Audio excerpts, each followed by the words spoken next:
L'ambient de Nadal ja es pot viure als carrers de Santa Eulària. Dijous passat la localitat es va il·luminar en una tarda de Nadales i d'encesa de llums que varen donar calidesa a unes festes que a Santa Eulària venen carregades d'activitats. La jornada va arrencar amb el discurs de l'alcaldessa Carmen Ferrer. Començarem un període preciós de màgia, és Nadal.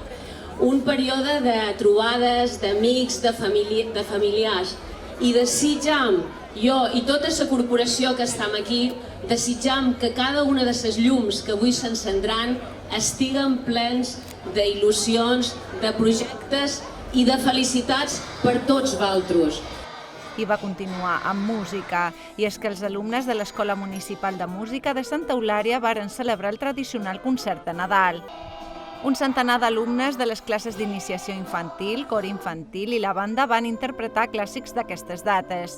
L'actuació musical es va tancar amb un popurrí de temes nadalencs que no podien faltar en un inici oficial de festes de Nadal.